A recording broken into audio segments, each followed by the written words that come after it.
Tenemos entonces líneas de contornos y aristas visibles, de contornos y aristas ocultas. Y veamos más que todo ¿cómo se llama? La aplicación de los tipos de línea. Entonces miren que aquí tenemos, ¿cierto? Cómo se podría hacer una intersección, o sea, que para que vayamos teniendo en cuenta que las aristas que son en la parte interna deben empezar desde el contorno y no desde un punto externo, ¿cierto?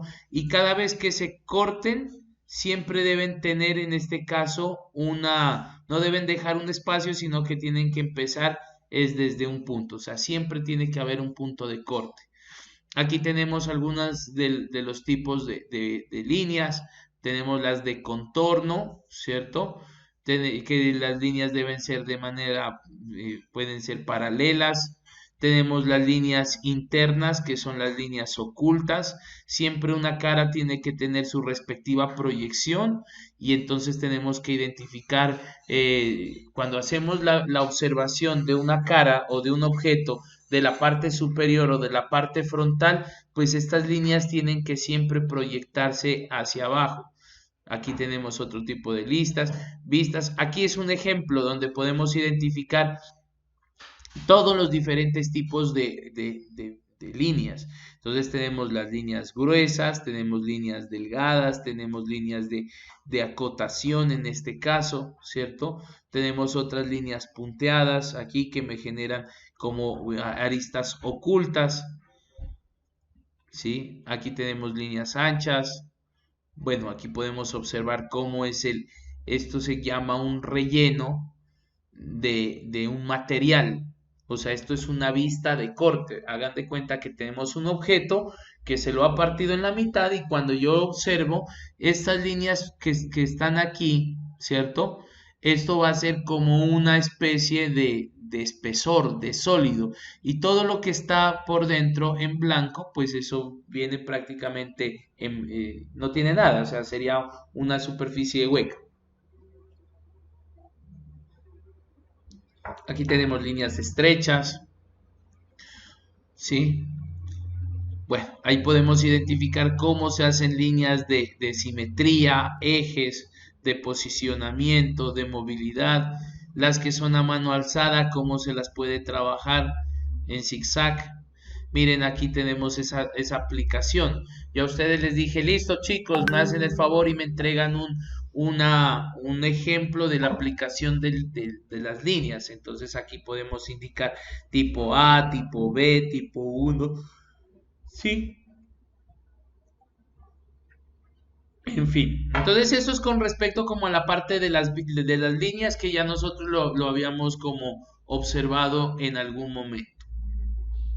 Bien, habíamos también hablado o habíamos observado la parte de los planos, ¿cierto? Aquí, ¿dónde está?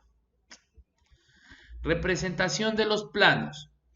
Y entonces habíamos dicho que era un plano, era una superficie bidimensional que está generada sobre un espacio y la característica que tiene el plano es que tiene unas dimensiones.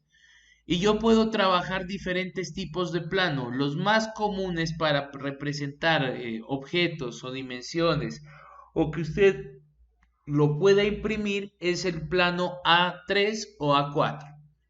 Normalmente se trabaja el plano A4. ¿Por qué? Porque sus dimensiones son 210,297. O sea, son unas dimensiones similares a las de la hoja tamaño carta que nosotros conocemos. Y entonces lo que se busca con este plano es que el estudiante pueda determinar o pueda trabajar o sea, su trabajo lo pueda delimitar. Ahí vamos, ¿cierto? Cuando yo ya tengo un plano, lo que simplemente es esa superficie donde voy a colocar un diagrama, un objeto o una figura. Ese es mi plano. Ahora, ¿qué es lo que debe tener un plano? Siempre vamos a manejar un ejercicio de márgenes, o sea, ya a nivel estandarizado, se menciona que este plano debe tener una margen. Y entonces, ¿qué le dice? Mínimo 20 milímetros para los formatos A1 y A0, ¿cierto? Y vamos a colocarle al formato A3 10 milímetros, ¿sí?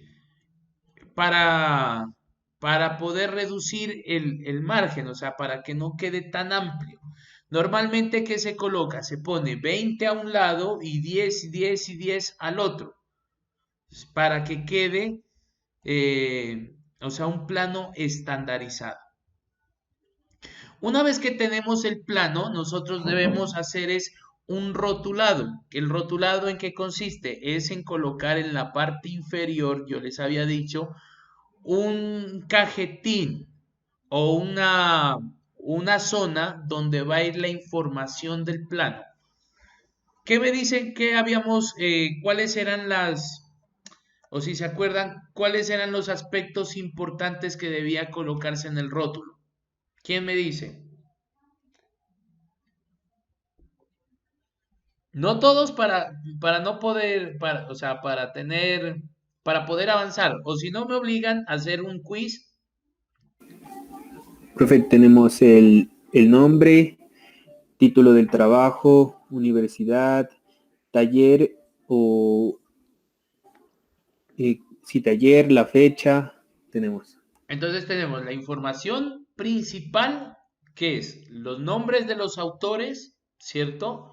El número del dibujo, que es importante, el título del plano o el título del proyecto, y la otra que habíamos dicho era, a ver, nombres, título y número. O sea, son 3 o 4 aspectos importantes. Y en el otro es una información adicional, que ya es el tipo de formato, la vista y todo lo que nosotros íbamos a colocar. Aquí está un ejemplo. Si nosotros manejamos la hoja de manera horizontal, el formato viene en la parte inferior izquierda. Perdón, regálame el nombre. ¿Quién fue el que participó ahorita que me dijo? Daniel Titizar, profe. Ah, vale, gracias, Titistar. Vale. Y tenemos un formato que va hacia la parte, o sea, si lo manejamos de manera vertical, el formato va en la parte inferior, el rótulo o ¿sí? El cajetín, que se maneja unas dimensiones que pueden ser 170. Bueno, está muy bien. Pero en vista de que estamos trabajando en un formato A4, pues los 170 se me alarga hasta la parte, hasta el otro extremo. O sea, me va a quedar lógicamente aquí unos 10 milímetros, pero pues esos 10 milímetros yo para eso los utilizo y lo completo el cajetín hasta la parte superior. ¿Cierto? En algunas partes lo pueden colocar en la parte superior derecha, pero muchas veces ahí se coloca información relevante del dibujo. Aquí está. Entonces ya habíamos dicho la zona de identificación, lo que nos decía Daniel. Tenemos el número de identificación del plano, o sea, tiene que tener un número, digamos, un consecutivo que usted haga. Entonces, de aquí en adelante, pila chicos para que lo vayan teniendo en cuenta.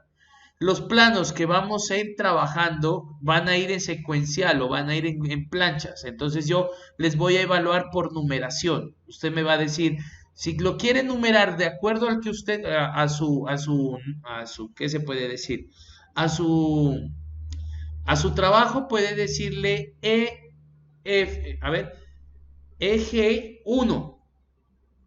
Podría ser expresión gráfica 1 o TE1, taller expresión 1, o el otro puede decir IM1, ingeniería mecatrónica 1. Entonces le vamos a dar un consecutivo a ese plano. Ya hicimos o sea, hicimos el primero que fue el de las líneas.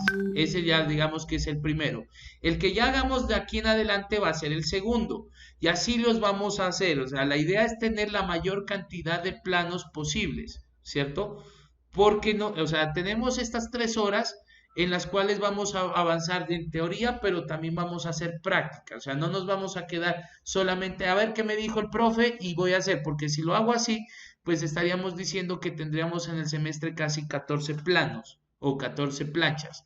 Y con los estudiantes, o normalmente yo saco para el primer corte 20 planchas. O sea, hagan de cuenta que para dentro de un mes, ustedes tienen que haber desarrollado 20 planchas, ¿vale? Segundo, denominación de los representados, o sea, el título. Y tercero, el nombre del propietario, o sea, usted, su nombre, eso es la parte principal. Y ya en la zona adicional, si habíamos dicho que va símbolo de representación, si es en primero o tercer cuadrante, ya vamos a mirar en qué consiste, la escala del dibujo, unidad de medida, si no está en milímetros, rugosidades, tolerancias, tamaños del formato, ejecución, fecha, símbolo de revisión, fecha y descripción, otra información, bueno, ahí sí ya es lo que usted quiera trabajar. Aquí está como la parte de los materiales. Aquí lo que se puede trabajar en el rótulo, ¿cierto? Las marcas de centrado. Bueno, esto es una marca que uno la hace en una margen o en el formato general para poder tener una identificación de cuadrantes. Es como si yo dividiera esto en 4 y aquí de manera, ¿cómo se puede decir? Imaginaria, tengo una línea punteada y esta es mi primera zona, mi segunda zona, mi tercera zona y mi cuarta zona. ¿Por qué lo hacemos así? Porque cuando ustedes tienen que presentar ya un objeto en 3 dimensiones, pues tenemos que saberlo representar en cada uno de estos cuadrantes. Y tenemos, bueno, marcas de orientación, hay unos que les colocan, ¿cómo se llama? Cuadrícula, hay otros que le ponen malla, hay otros que lo simbolizan así con números y letras. Entonces es para poder identificar secciones. Entonces yo puedo decir, en la sección B4 usted puede encontrar, o sea, yo me dirijo B4 aquí, puedo identificar, no sé, una pieza clave de mi dibujo. O en la C2, entonces yo la C2, aquí la puedo encontrar, ¿cierto? Aquí en esta parte voy a encontrar cierta identificación del dibujo o en la A5, entonces A o A5 por acá. Entonces esto me permite leer mejor el ejercicio. Miren lo que yo les hablaba sobre el rayado. Cuando vamos a hacer un dibujo, yo les voy a permitir que usted me haga un rayado que son líneas que son oblicuas, pues en este caso oblicuas, la podemos llamar, o inclinadas, ¿cierto? A 45 grados, de tal manera que una vez que usted raya una figura me va a representar un objeto, un bloque. Entonces aquí tenemos, miren la forma de rayado. Es más, si nosotros verificamos dentro de la bibliografía del dibujo técnico, cada material tiene un rayado diferente.